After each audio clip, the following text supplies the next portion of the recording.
Good to see everybody. Yeah, some people were in Chicago. Well, let me clue some of you in, some of you who work there. So this is actually a card that my wife gave me. And I've been harassing her for 31 years. No hashtag Me Too type thing.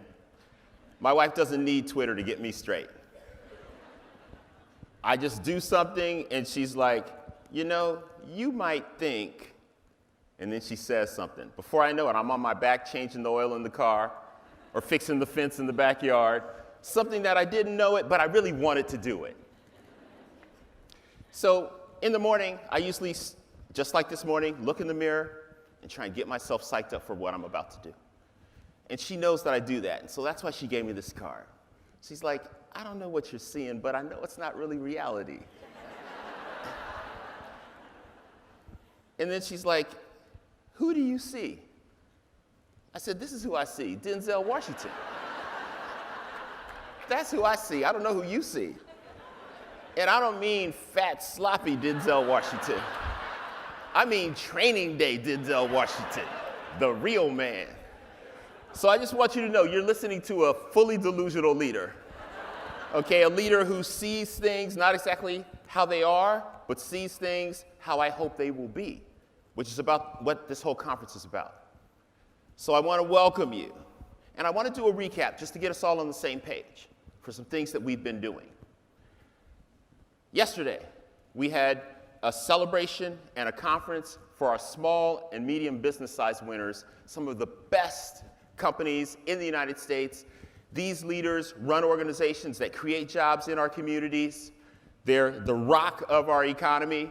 And I'd just like you to join me in giving these people a round of applause. Top companies in the United States.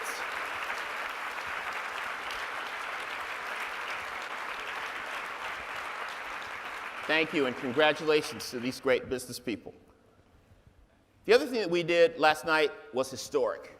We had an event just to get ahead of International Women's Day, where we wrote a letter to people from our list, to the CEOs, and we said, look, we would like you to look through your organization and recommend a woman that's doing something remarkable.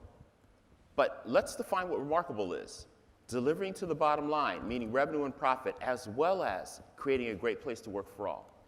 And they wrote a description of this woman and recommended this woman. And we honored them last night. 66 women we honored last night. Are you willing to give me about a minute and a half to check these women out? Okay, all right.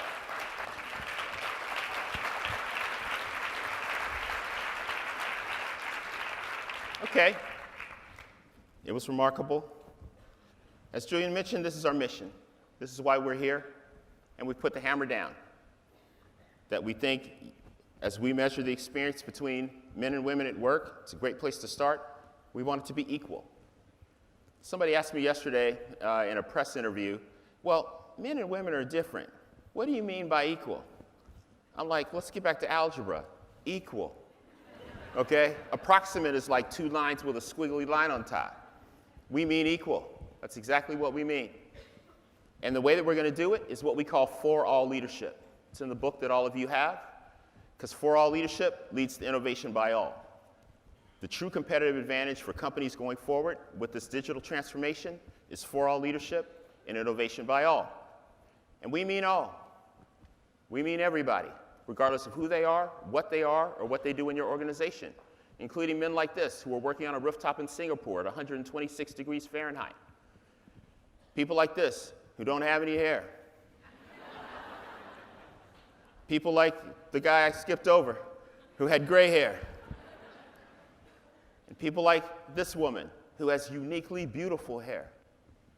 And the woman next to her who has uniquely beautiful hair that she chooses to cover up because of what she believes in. We mean all, including these two women doing the best thing you could do, not only at work, but just in life, which is laugh and enjoy somebody that you're spending time with, particularly people that you work with. We think this is better for business, better for people, and better for the world. Now, when we're talking about our work, we're like, great place to work, and many of you, we believe all these three things are possible. You don't have to trade one off for the other. Oh, we're going to make money. We don't have to treat the people great. You treat the people too great, we're not going to make as much money. No. All these things go together. But you can take your pick. As long as you pick what you want to do and then get to work. But what this requires and what this conference is about is change. Something that we all love to do. We love to lead change, but we hate to change. Two different things, but that's what it requires. Fear is what stops us from changing. Fear of losing something that we have, or that we're not going to get something that we want. These are the things that get in the way of fear. I'm not going to do any spoiler alert thing about this movie. Let me just tell you, this brother's afraid. Okay? You know, this is real fear. I'll just leave it at that. And I don't want to, minimize real fear. This is from one of my favorite movies. This young boy from the movie Sixth Sense has this gift. He's looking in his father's eyes right now, and he's telling his father, "Father, I see dead people." And his father's like, "Oh, okay." Like a lot of leaders, his father didn't listen. He didn't think about the implications of what if his son actually saw dead people. It would have been a very short movie, by the way. Leaders who are out to get all they can personally have no regard for democracy. And to me, this man wants to destroy ours, the country that I love. I legitimately fear this man. I feel bad just having him behind me on the screen. I'm not looking at it. These are real fears. These are legitimate fears. Our environment, what's happening, what we've done to the world, what we continue to do to the world. This is a legitimate fear that I have that requires change. The mobile phone. I used to fear the mobile phone because on Fridays I'd look at Glassdoor and it would ruin my mood. Now things are much better, a great place to work. It's actually a great place to work. So I respect this device because it has changed the world. It has liberated people. It has given people a voice that have never had a voice. People can use that device and tens of thousands of people can be marching, including millions of people, all around the world on a set day. And these are intelligent people. These are people, some of them haven't gone to school, but because of this device, there's a lot of good information on it. They are informed. They are intelligent. They know why they're protesting and why they want to make change in the world. Safety is what they want. We measured in our survey, emotional and psychological safety. People want to be themselves and know that it's okay. It's a powerful quote. Here's a woman who found her sword. This is Emma Gonzalez, 17 years old. After a tragedy at her high school where 17 people were killed, she wasn't looking for a social media opportunity. She felt a calling, and she answered the call at 17 years old and has changed the world as a result.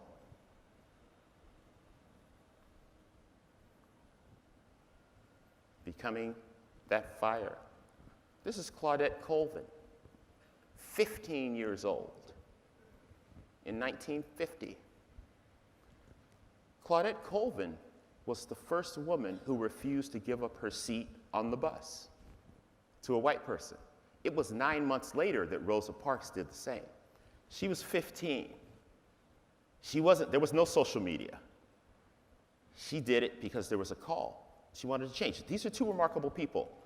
The reason I want to highlight them is many of us in our organizations, many of you have people called hypos, high potential people. You know what I'm talking about?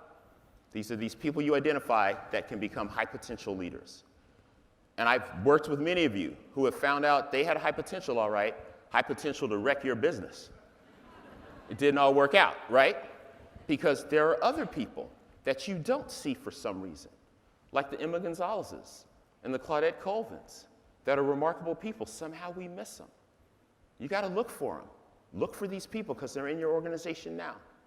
What's up, man? Human rights. It doesn't matter who your CEO voted for in an election, but people do care what they believe in. People do care what your CEO believes in. The days of, oh, can't we just get back to business? That's over.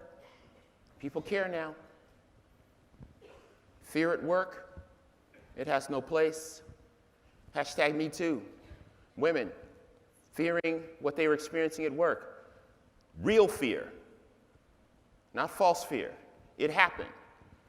It's like shocking. Only if you're just not dealing with reality is it shocking. Deal in reality, it's not shocking at all. It's appalling, but it's not some big surprise. This surprised me. There was a survey done by lean.org of 1,900 men who were asked, after hashtag Me Too, what's different? The survey said they were 3 times less likely to mentor a woman because of Me Too, of hashtag Me Too. Really? Does that make any sense whatsoever? What? Now, if you actually look at the data of how many men mentor women, it's basically 0. In non-great companies, it's basically 0. So if x equals 0, 3 times x is 0, so really nothing's going to change. So what do you believe? Here's what this great leader believes. And he believed this before being #1 on our world's best list and #1 on our 100 best list. He's believed this a long time, and it's proven that these kinds of beliefs are better for business, better for people, and better for the world. There should be no fear at work. Because fear at work separates people. You go in the cafeteria and you have the accountants over here and the HR people over there with the same fears. You have people over 50 over here and people under 30 over there. One ethnic group over here, another ethnic group over there. That's what fear does. Breaks people into factions, and they collect themselves and gather based on having similar fears. That stops innovation. We don't need that fear at work. It stops inclusion, because people begin to separate and find people with similar beliefs. We don't need fear at work. A great team fears the same thing. They fear losing the same things. This is Benedict Cumberbatch in the movie Imitation Game, I think. That's not the right title. It's some kind of game. Was that the right title? That was lucky. I'll take it. I love luck better than anything else. I'll take luck over skill at any time.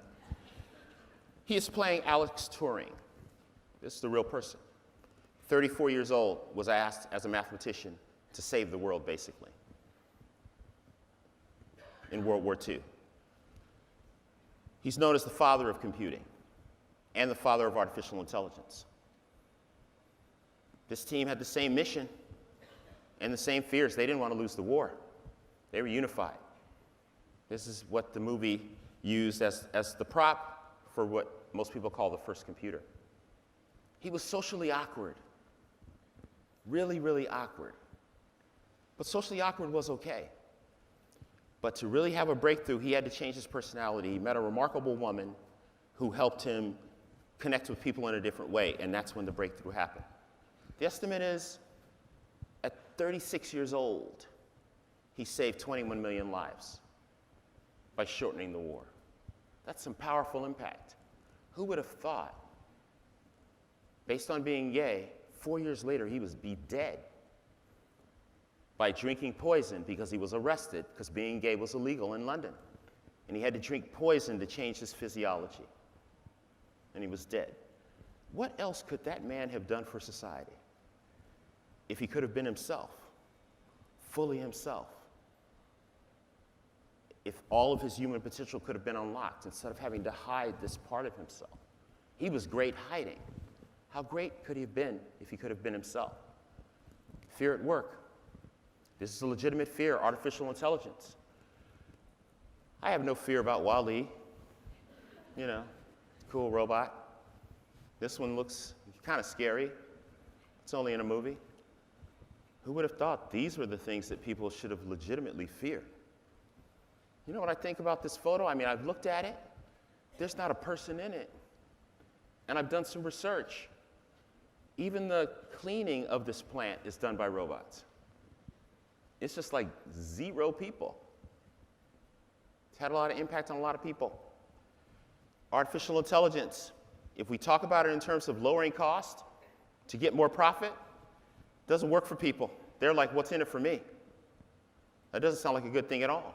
If we talk about it instead of artificial intelligence plus human ingenuity, the Emma Gonzalez type people, we talk about growth. People like that. Oh, you're talking about making the pie bigger, going from this to this? Okay, that's good. I feel like that's a good thing. I want to participate in that. That takes investment. Takes some more flour, some more apples, and for me, a lot more butter. It's a good thing, because it's the only way things grow. It's the only way people grow is with investment. They need sunlight. They need energy. It takes time. It's not instant. Sometimes when you think people are done, they just continue to grow and to change. You never want to sell them short. You want to always believe you can maximize their human potential. I'd like to share with you a poem by Harriet Arrow. The fir tree has no choice about starting its life in the crack of a rock. What nourishment it finds is often meager, and above the ground appears a twisted trunk, grown in irregular spurts, marred by dead and broken branches, and bent far to one side by the battering winds. Yet at the top, some twigs hold on to their green needles year after year, giving proof that misshapen, imperfect, scarred, the tree lives.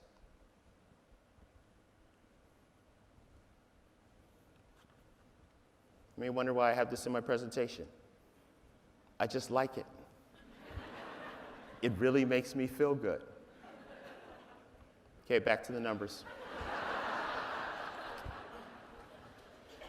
So innovation by all. As you'll see in our book, we know it pays. If you take a look at our 100 best list, we look at the data between the top 25, the lower 25, and all the quartiles. The top 25 on our 100 best list, when you rank them in terms of innovation, have 4 times, almost 5 times the revenue growth of the lower 25.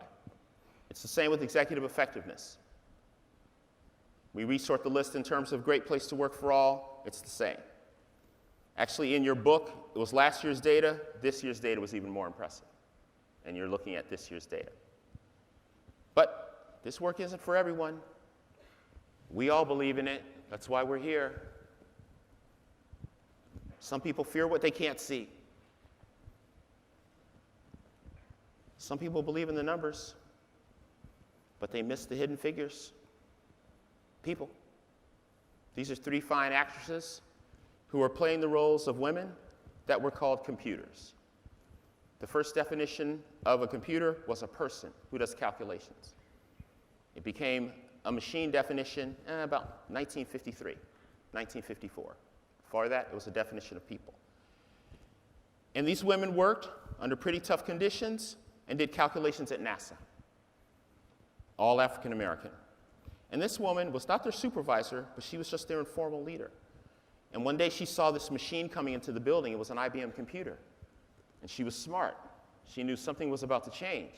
And it was going to affect her and the people that she believed in. So she started going at night to the library because somebody told her that it's going to run on this language called Fortran. She started studying Fortran on her own. She learned Fortran on her own. I took Fortran. I couldn't learn it with professors at Stanford University. Okay? She learned it on her own.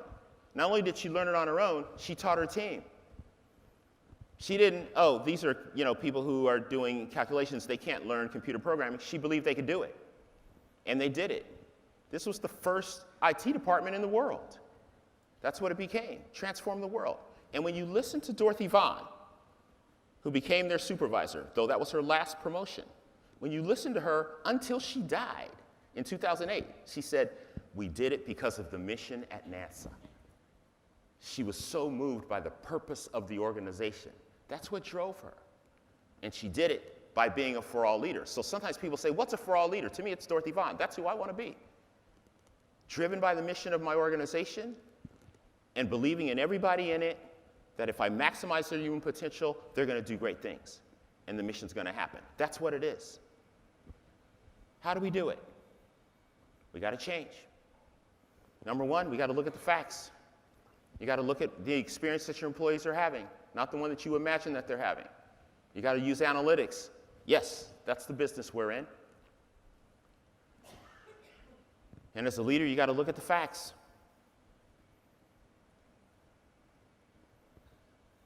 Two, you got to get recommendations on what you need to do. We call them prescriptions.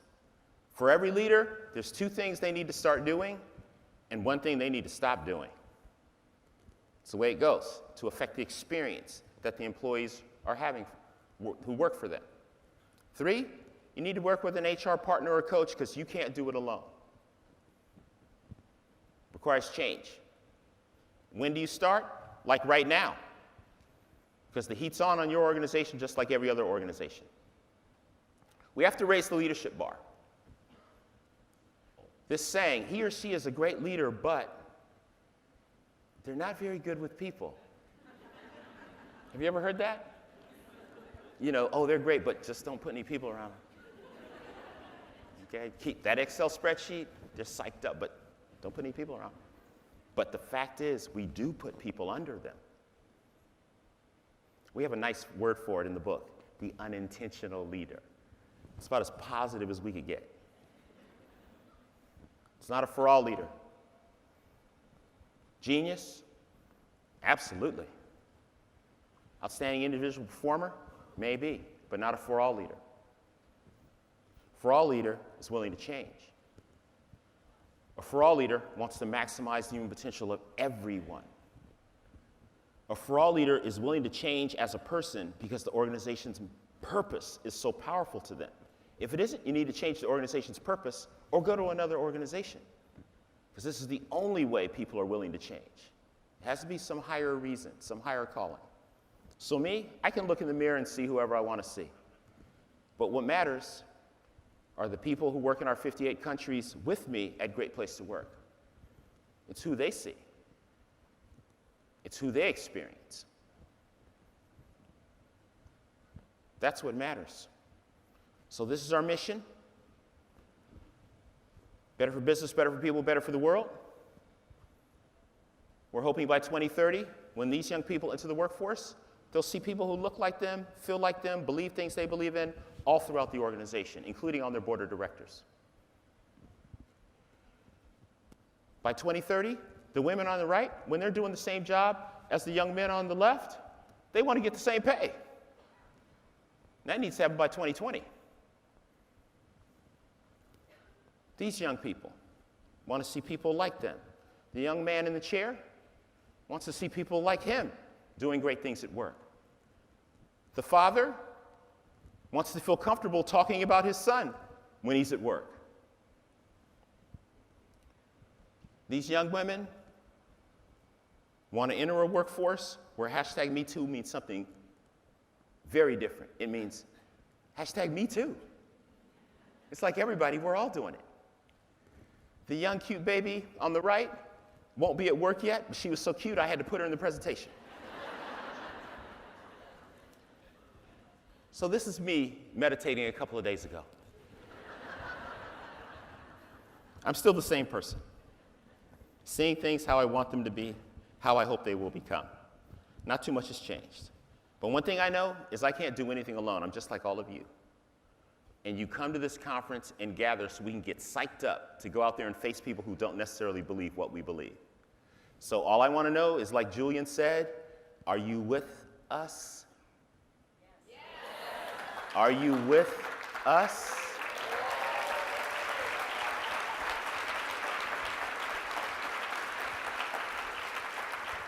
All right, well, it's going to be a hell of a conference. Let's get it started, and I'll see you at the party tonight. Thank you very much. Hold on,